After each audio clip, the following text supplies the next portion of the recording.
sábado a todos. Feliz sábado. Para mim também é uma surpresa estar aqui, por isso que eu disse que eu já achei surpresa, né? Até tentei pedir para uma outra irmã trazer a mensagem, aí eu orei e falei, Senhor, se não for problemático, Senhor, prepara essa pessoa. Ela disse, que pena. Aí eu pensei, então eu vou ter que encarar. Amém. E estou muito feliz, muito agradecida, Senhor, pela vida de cada um de vocês. E pela semana, né? Que o Senhor ele foi falando, a gente deve trazer aos demais aquilo que o Senhor vem falando conosco, né? Durante a nossa vida. E foi uma semana de muitas experiências boas. E eu gostaria de estar compartilhando com vocês aquilo que ao longo desse mês, talvez, o Senhor tem falado ao meu coração. Gostaria também da participação de vocês, porque tem vários versos para a gente ler, então eu vou pedir para vocês separarem alguns versos para a gente poder ficar mais dinâmico, né, para a gente conseguir a participação de todos. E também, se vocês quiserem dividir algum pensamento, ampliar, fiquem à vontade, tá bom? Gostaria de começar a gente cantando, louvando aquele hino 1, 2, 3. O amor de Jesus. Isso. O amor de Jesus é tão puro e leal que aclara o meu viver. O amor de Jesus me liberta do mal e envolve meu pó.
gostaria de começar com duas perguntas. E eu quero a participação, tá?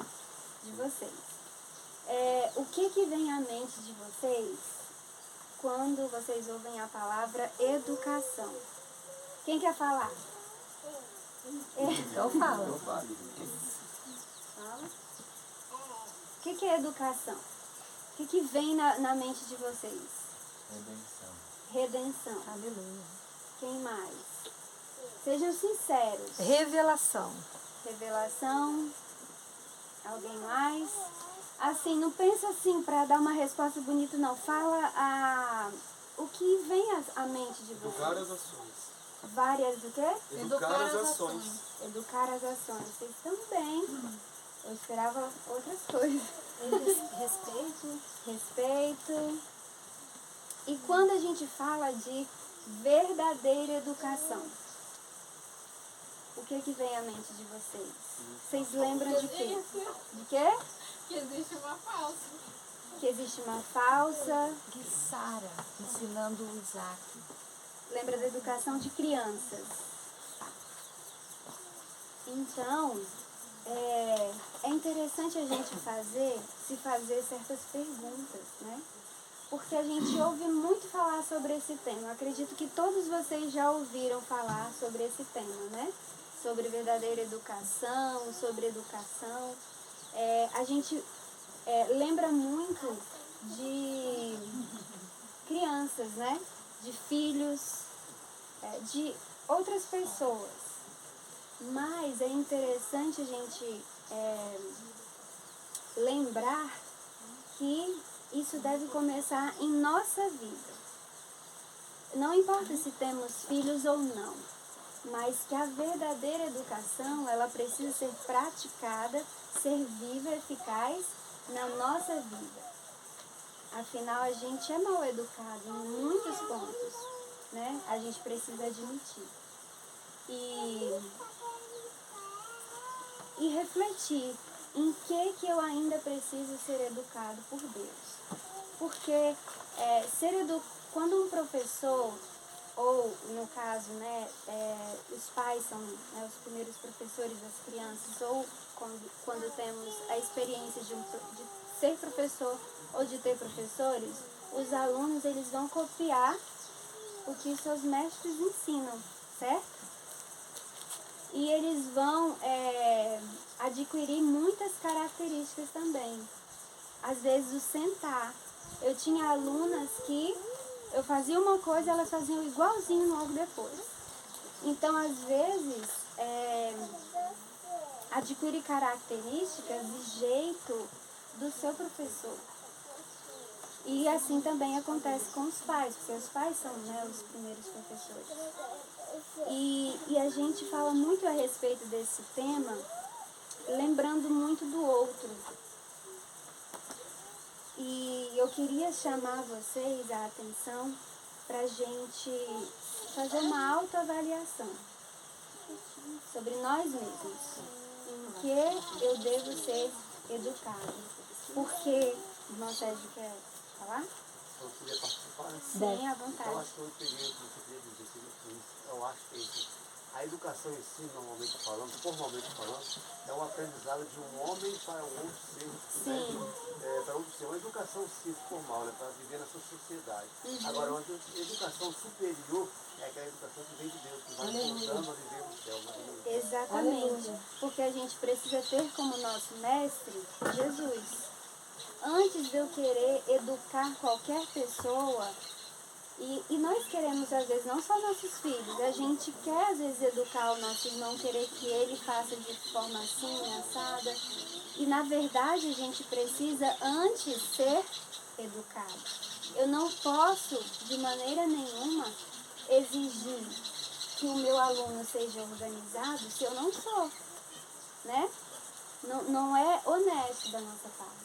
Por isso, Cristo, ele só exige de nós aquilo que ele é capaz de fazer.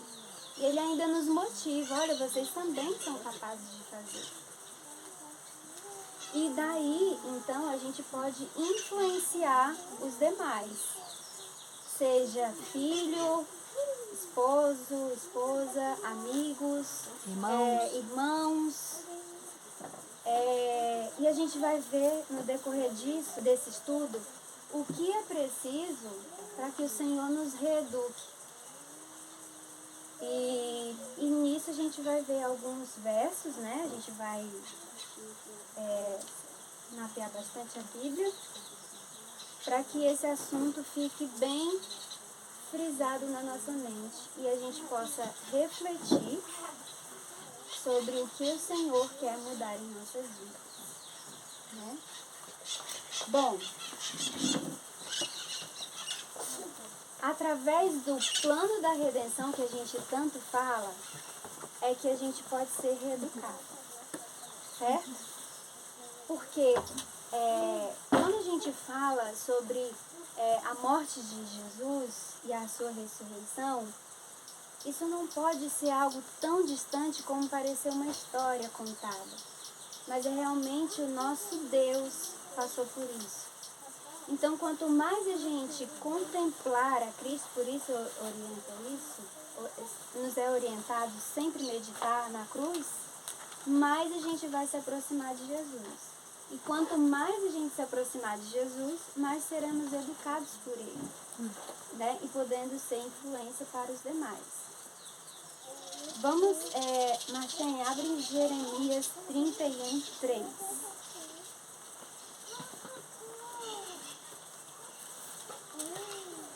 Vai combinar. Hã? Não, que eu abri em Jeremias. A gente combinou, né? Combinamos. Há muito que o Senhor me apareceu dizendo, pois que com amor eterno te amei, também com amorável benignidade te atraí.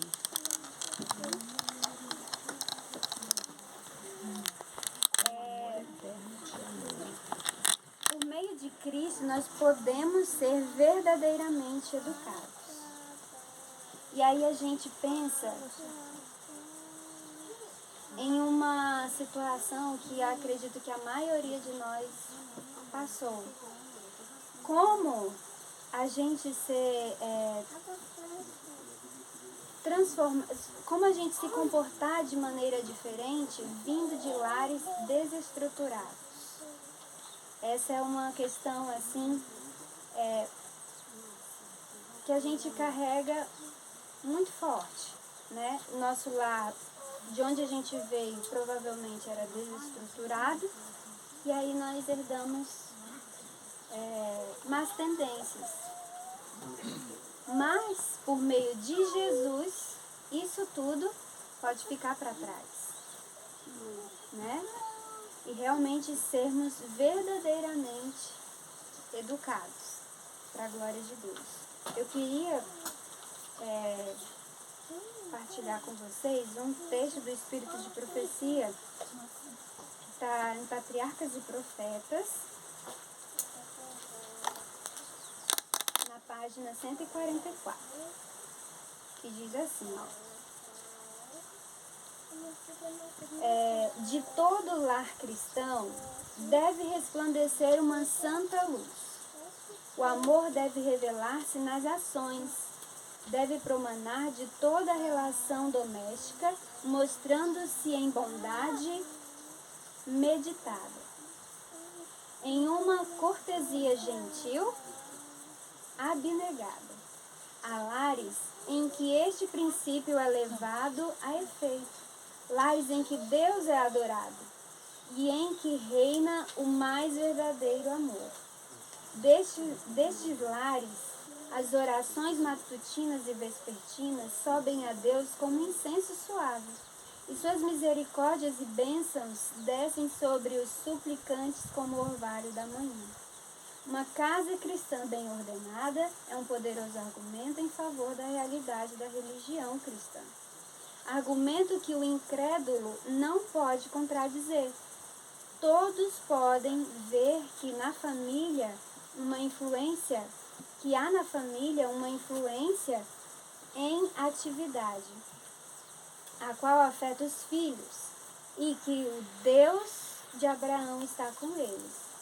Se os lares dos professos cristãos tivessem um molde religioso correto, exerceria uma poderosa influência para o bem. Seria, na verdade, a luz do mundo. O Deus do céu fala a todo o pai fiel.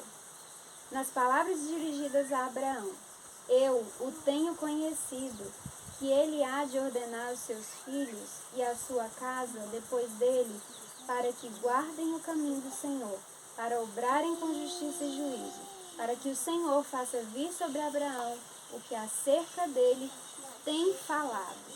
Amém. E aí cabe a nós mais uma reflexão. Será que o meu lar tem refletido o amor de Cristo? Será que o meu lar tem sido um testemunho? Fala, Ariel.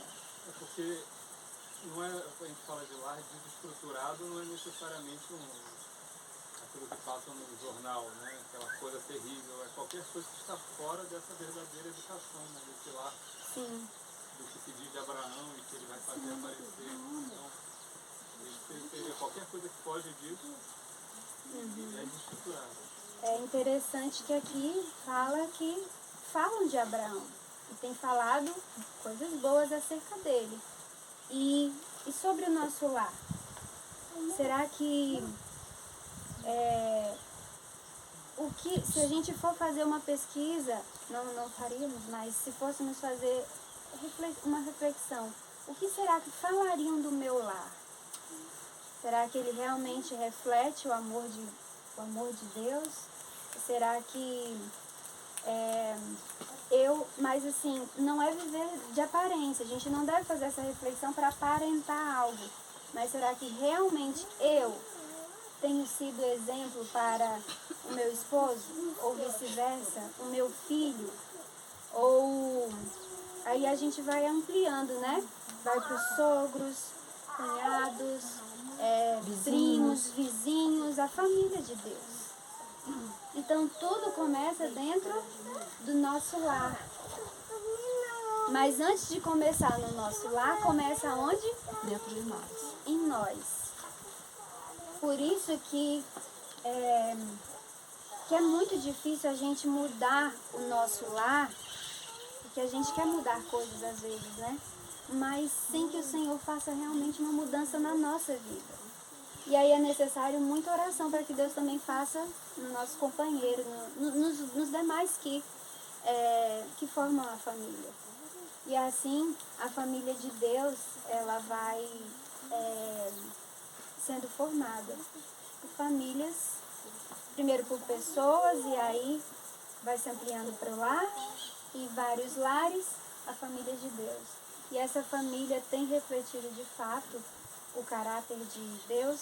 Porque a família de Deus tem uma missão nessa terra, né? Muito importante, a gente vai ver isso mais à frente.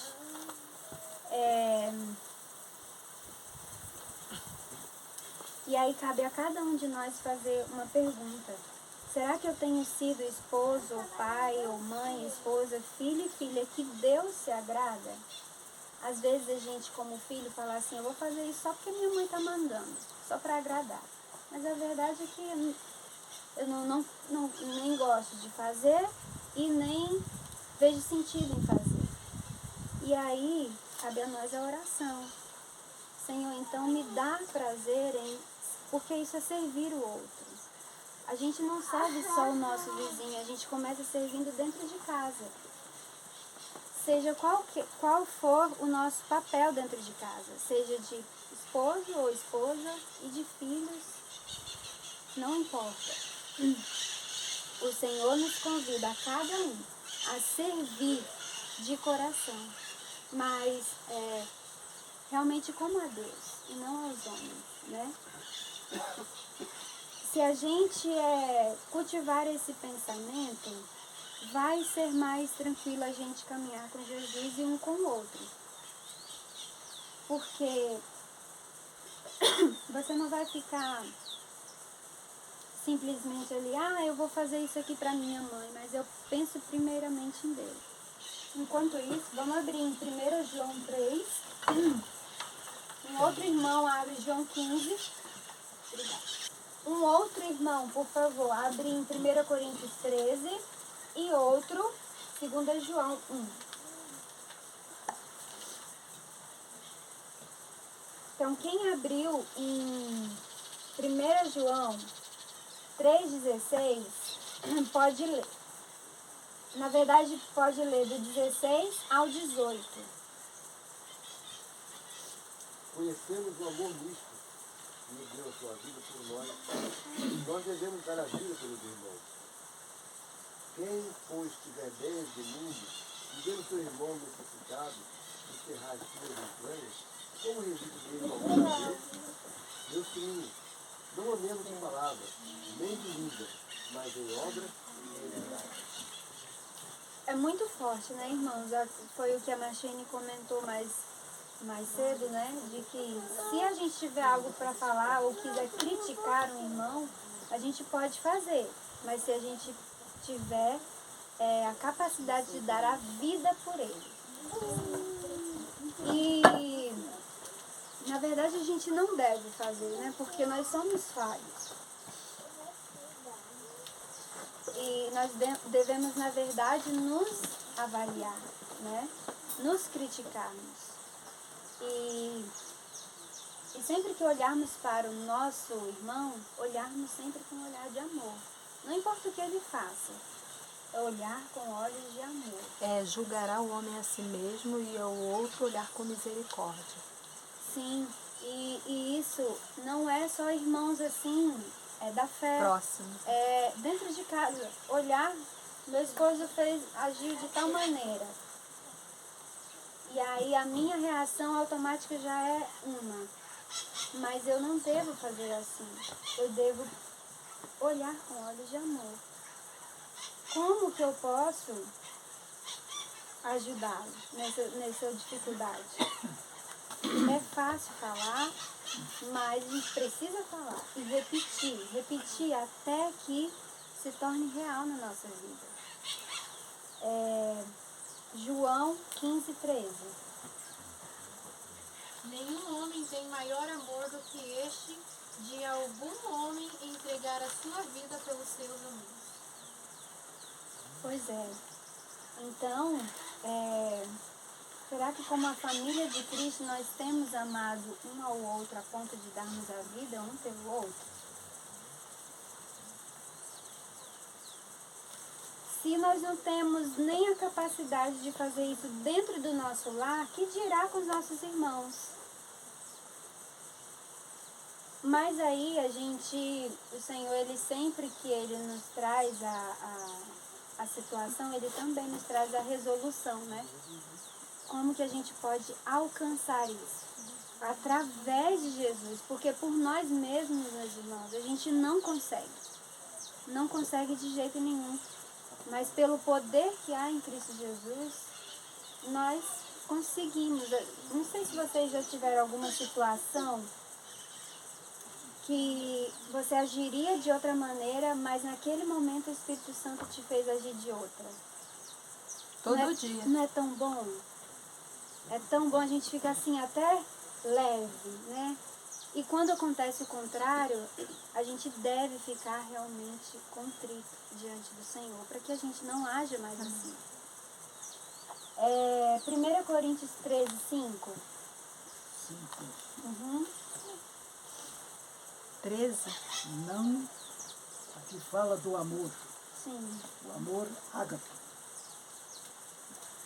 Não se conduz inconvenientemente. Não procura os seus interesses. Sim. Não se exaspera. Não se ressente do mal. Eu tenho outra versão aqui. Compartilha então. Que fala: não se importa com indecência, não busca os seus interesses, não se irrita, não suspeita mal. Então, nós devemos amar como Jesus amou, Ele nos convida a isso. E devemos reproduzir esse amor, gente, antes da vinda de Jesus. Antes. Então, nós precisamos aprender a conduta de Cristo para sabermos como amar a família, nossos amigos, nossos irmãos. E a nós mesmos, né? Se diz para a gente amar o próximo como a nós mesmos. Quando você maltratar por acaso não, porque a gente às vezes faz isso porque quer. O nosso próximo, a gente pensa, eu estou me amando pouco. Porque se eu tenho que amar o meu próximo como a mim mesma, e estou tratando o meu próximo dessa maneira, eu realmente não estou amando como deveria e nem me amando também. Né?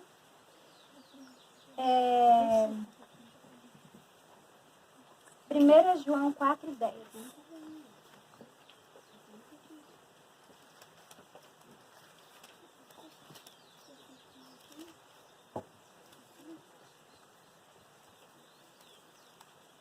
Nisso está o amor. Não é que nós tenhamos amado a Deus, mas que Ele nos amou e enviou seu Filho para ser a propiciação pelos nossos pecados. Certo. Por que nós devemos amar o nosso próximo? Quando alguém fala assim, eu amo a Deus, parece algo assim, abstrato, né? Parece algo teórico. Mas quando a gente ama o nosso irmão através das nossas atitudes, nós mostramos que com certeza amamos a Deus. Então, por isso que muitas vezes a gente ouve comentários como, olha, fulano fez isso, isso e isso, e olha, nem é cristão. Porque é algo que naturalmente nós deveríamos agir assim. Porque se nós dizemos amar a Deus, nós precisamos refletir que amamos o próximo. Então, falar que ama a Deus, ele vai além. Falar é uma coisa, mas quando a gente ama o nosso próximo, através das nossas atitudes, das nossas orações, né, do nosso carinho por ele, por ouvir o que ele precisa falar, às vezes ele só quer falar algo e a gente não dá importância, mas a gente precisa dar importância. Nessa demonstração, Deus está sendo amado também. Certo? Se conseguimos amar o nosso próximo, que a gente convive, e a gente vê os defeitos dele, as inconveniências, que às vezes para nós né, porque nos incomoda, mas se a gente consegue, mesmo assim, amá-lo, com certeza nós conseguiremos amar a Deus. Aqui no capítulo 5 de 1 de João, 1 e 2 diz assim, todo aquele que crê que Jesus é o Cristo, é nascido de Deus, e todo aquele que ama, que o gerou, também ama ao que dele também é nascido. Nisto conhecemos que amamos os filhos de Deus, quando amamos a Deus e guardamos os seus mandamentos. Exatamente. O amor é um mandamento. Você leu aonde? João 5, 1 e 2.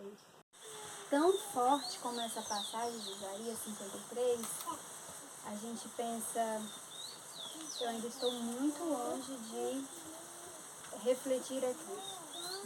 Quando alguém nos ofende por pouco, nós agimos, já rebatemos, já nos armamos todos, já agimos de maneira assim que Jesus não agiria. E olha todo o sofrimento que Jesus passou por nós. Isso precisa pesar no nosso coração, né? E nesse momento que a gente se sentia assim, de alguma maneira prejudicado, injustiçado, que é um sentimento muito comum que a gente tem, né? Dentro de casa, ou na igreja, entre os irmãos, a gente se sente muito injustiçado. Não sei se vocês já pararam para pensar, ou a gente percebe irmãos que se sentem assim. Aí a gente lembra de Jesus. Muito mais foi ele. Ele realmente foi injustiçado. Aí essa injustiça que a gente julga está passando, ela fica tão pequena que chega até a sumir. Quando a gente olha pelo que Jesus passou. Se alguém diz, eu amo a Deus, e aborrece seu irmão, é um mentiroso. Pois quem não ama a seu irmão, ao qual viu, como pode amar a Deus a quem não viu? Onde a gente vê que é o melhor lugar para desenvolver esse amor? Na família. Lá, em casa. Na igreja também, junto aos irmãos. Exatamente. Por isso o Senhor nos deu a família. Né? Senão, nós não teríamos família. Uma Tudo tem um família de propósito. porcos espinhos. Os porcos espinhos. Então, Educação espiritual aham, família, porque pode ser uma família bem educada, fisicamente, materialmente, aparentemente. aparentemente bem educada, mas ela se torna uma família desestruturada se não tiver uma educação espiritual. Sim. Se não tiver Passa a educação ser só uma espiritual, formalidade, começa- né? Exato. Então a educação espiritual tem que começar comigo e com minha esposa. Aham. Demais os filhos e o resto da família. Tem que educar. Se for uma educação espiritual viva, vivida na prática, como diz Tiago 1:22, em casa, isso vai se refletir para a vizinhança e na igreja e para as demais pessoas também. Exatamente. Vamos ler então Mateus 24, 14. Pode. E este evangelho do reino será pregado em todo o mundo, como testemunho para todas as nações, e então virá o fim.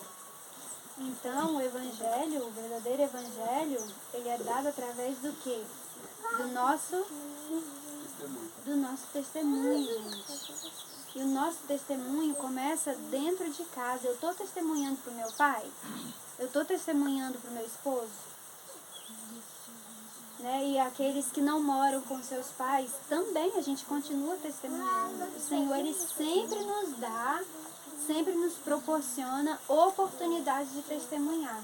E é o tempo todo. Então, uma família unida, ela vai ser um bom testemunho, né? A gente viu já no início. E, como pessoa também, se eu não moro, por exemplo, com a minha família, como que eu vou testemunhar? Através da minha conduta, com o meu próximo, com o meu vizinho, né? O importante é testemunhar a favor de Cristo, porque a gente está sempre dando testemunho, ou de Deus, ou Satanás. Né? Então é necessário a gente pensar para quem a quem eu estou dando honra, a quem eu estou dando glória. E é dentro de casa que começa. É muito fácil testemunhar amor para a irmã Beth, que a gente se vê bem pouco, né, Beth? Mas ainda assim tá legal, não tá, Beth? Agora, dentro de casa, com meu esposo, que às vezes ele faz coisas que eu não concordo ou vice-versa, ali é o momento de realmente ser provado se eu estou dando testemunho de Deus. E por que a gente precisa testemunhar nesses últimos dias? Malaquias 4, 5 e 6. Alguém pode ler? Eis que eu vos enviarei Elias, o profeta, antes da vinda do grande e terrível dia do Senhor. E ele converterá o coração dos pais aos filhos e o coração dos filhos a seus pais, para que eu não venha e fira a terra com uma maldição. Então nós somos o povo do advento. Não é isso que a gente diz? A gente, terceiro Elias, nós somos os últimos. O Senhor Jesus já vai voltar. Ele não pode nos encontrar de maneira despreparada. Então, antes da segunda vinda, esse amor precisa ser trabalhado em nosso coração. Antes da segunda vinda. E a segunda vinda parece que está muito longe ou está próximo? Parece que está próximo. Então a gente tem muito tempo ou pouco? Nenhum tempo. A gente não tem nenhum tempo, porque amanhã a gente não sabe do amanhã. A gente tem o hoje. Então, se o Senhor nos dá a oportunidade hoje, é hoje que o Senhor quer que nosso coração seja transformado. Amém. Em João 13:35.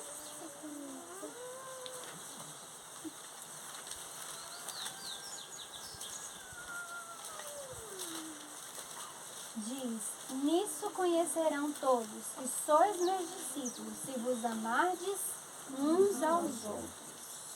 Então é por aí que a gente precisa ser reconhecido como discípulo de Cristo, amando uns aos outros. Mas não é aparentemente, não é de palavra, né? É de verdade. E começa dentro do lar. O grande papel que o amor entre o povo de Deus desempenhará no cumprimento da comissão evangélica. Esse é o grande papel, né? Quando nós agimos o contrário, a gente dá testemunho que Satanás quer. Que olha, esse amor, esse evangelho aí, ele não é vivo, ele não é praticado. Mas quando a gente age de outra maneira, então a gente dá honra a Deus dizendo que esse evangelho, né, o plano da redenção, ele é eficaz. Fá, deixa eu só passar eu deixei registrado aqui falando sobre o que é testemunho. Sim. E fala aqui que testemunha é a pessoa que participa de um ato legal para dar-lhe validade jurídica. Então, o testemunho é aquilo que serve como evidência ou prova de que algo aconteceu. E testificar é comprovar, atestar, assegurar, afirmar. Então, fomos chamados para sermos testemunhas do amor de Deus.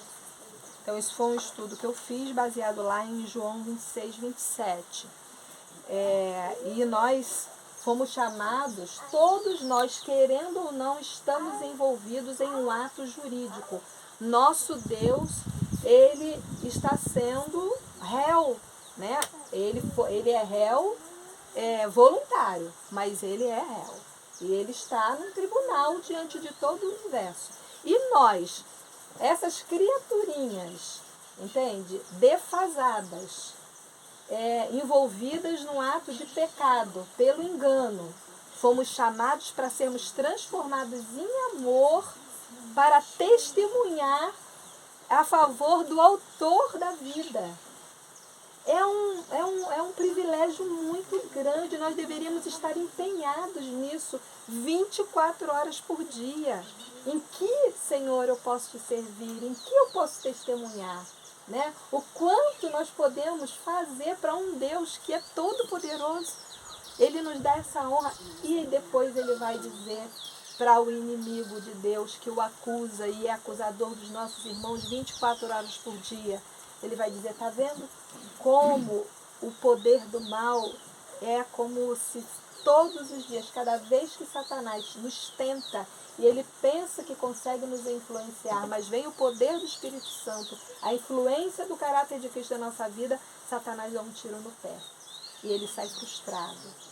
Então, nós precisamos aumentar essa carga de recepção de amor de Deus, para de verdade nós sermos reconhecidos diante dos homens e diante do universo como testemunhas verdadeiras do nosso Senhor.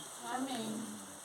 Em 1 João 4, no verso 17, diz assim, nisso é aperfeiçoado em nós o amor, para que no dia do juízo tenhamos confiança, porque qual ele é, somos nós também neste mundo.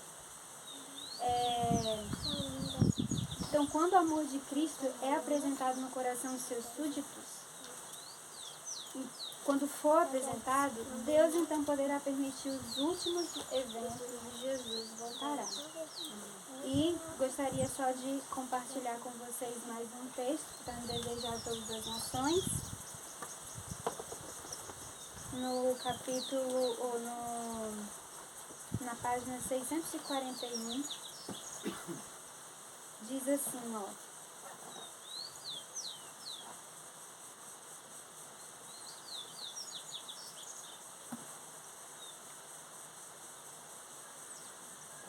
quando compreendemos que somos cobreiros de Deus, suas promessas não serão proferidas com indiferença. Elas arderão em nossa alma, inflamar-se-ão em nossos lábios. A gente vai falar daquilo que o nosso coração está cheio. Se o nosso coração está cheio do amor de Cristo, nós vamos falar disso, né? Agora, se o nosso coração não está cheio, então a gente precisa atentar do que mais tem saído nas nossas palavras. Isso vai refletir do que está cheio do teu coração. A Moisés, quando chamado a servir um povo ignorante, indisciplinado e rebelde, foi feita a Deus a promessa: irá a minha presença contigo. Essa promessa pertence presença contigo para te fazer descansar. E ele disse: certamente eu serei contigo. Essa promessa pertence a todos quantos trabalham em lugar de Cristo, em favor de seus aflitos e sofredores. O amor aos homens é a manifestação do amor de Deus em direção à terra. Foi para implantar esse amor, fazer-nos filhos de uma família, que o Rei da Glória se tornou um conosco. E quando se cumprirem as palavras que eu disse ao partir, que vos ameis uns aos outros assim como eu vos amei, quando amarmos o mundo assim como ele amou, então a sua missão, a missão de Cristo, por nós, está cumprida. Estamos aptos para o céu, pois o temos no coração. Aleluia. Amém? Que isso seja real em nossas vidas a partir de hoje, a partir de agora. E Apocalipse 14:12, alguém já até falou, né? Hoje. A fé de Jesus. O irmão Chumário já falou. E diz: aqui está a perseverança dos santos, daqueles que guardam os mandamentos de Deus e a fé De Jesus. de Jesus. Aleluia. Temos que ser perseverantes. Para alcançarmos essa vitória, precisamos nos esforçar, sermos perseverantes, que por meio de Cristo nós alcançaremos. Amém? Amém. Vamos orar? Santo Deus e Pai, louvado seja o teu nome. Queremos, nesse momento, confessar nossas falhas, nossos pecados, nossa falta de amor, nossa falta de semelhança com Cristo. Perdão pelos pecados também, por ignorância, e queremos pedir que tu nos ajudes a contemplar mais a Cristo, que sejamos transformados, que os nossos cultos pessoais sejam mais suculentos, maior contemplação, maior prazer na oração fervorosa, pessoal. Coloque em nós a plantinha do amor e que possamos estar cuidando dela diariamente.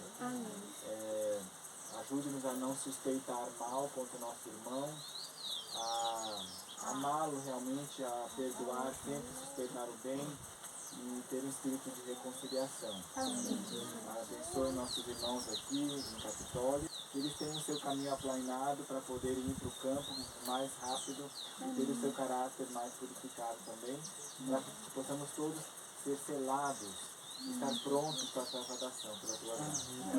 Temos uma boa tarde em tua companhia. Os que estão doentes também, que possamos ter cada vez mais saúde, mais cura, descobrir os motivos das doenças também. Em nome do Senhor Jesus. Amém.